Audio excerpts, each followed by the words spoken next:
This is Swaz from BaLLiN RaDiO here with the man. I like to call him a legend because I've been listening to his music for about a decade now. My man Cody ChesnuTT. And time is short. He just did a performance here at SOBs. You know, we listened to the new album, you know what I mean? And everybody was chanting for the headphone masterpiece. But like you said, you know, you have kids now, you're 42 years old. You can't really live in that era of when you first recorded the headphone masterpiece, so you didn't want to perform, you know, that material. How did you come up with the inspiration to do that first album? It just happened, to be honest with you. I always write, and I'm always creating. At that point in time, I was in a band already, and we had just gotten some recording equipment with our equipment advance from the record company.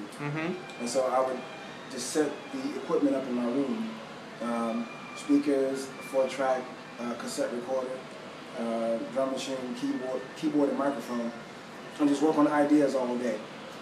Well, after the band broke up, come to find out, you know, all the material that I had been writing, possibly for the next album with the band that I was in, because we had already recorded one album, so I was just writing material, thinking that most of it may have been for the next album with my band, and possibly some material just to give away to people as songs.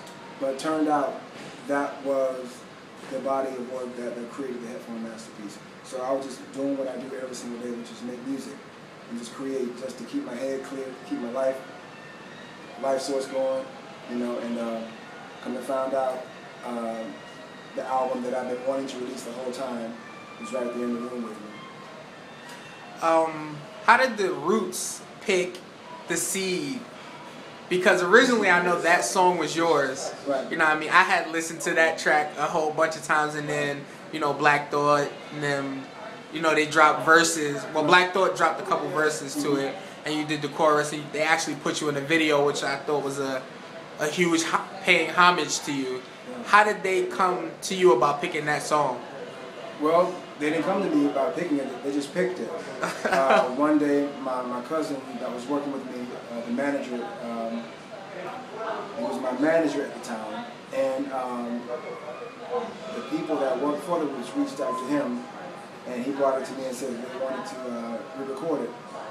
And at first I was a little apprehensive because I had just gotten dropped from a record company, so I was still a bit upset, you know, and I was like, I don't want to deal with any major record labels. But he convinced me that it would definitely be a good move because we had just released the headphone masterpiece. So he said it would be a great opportunity for a dual campaign, you know. The Roots album would promote the headphone masterpiece. So this is why it made sense. It made sense. And also, I did appreciate the fact that the Roots play real music, they're real musicians. Yeah. And so that made it easier to make the decision, the fact that they were really trying to create music. How many record labels have you been on? Only one, really. That was Hollywood Records. Okay. Yeah. So, like I said, I was here to watch your concert tonight. Do you not play any songs from the headphone masterpiece at all? No, not right now. Not right now? No, it's all about promoting the new album? For sure, because I wanted this energy to be consistent. Okay. You know, excuse me. Go ahead. This body of work, to me, the message is more focused, so I want to make sure that I don't cross it up with anything else because it may become a distraction if I do that. Okay. You have amazing tour dates coming up. Like I said, we're here at SOBs. I came to see you tonight. I know right from this interview, you're on your way to the hotel, and then it's a flight out to the West Coast. Right. How many dates do you have set up for this presentation for the next album? Well, we're kind of just getting to the point of setting things up for the promo.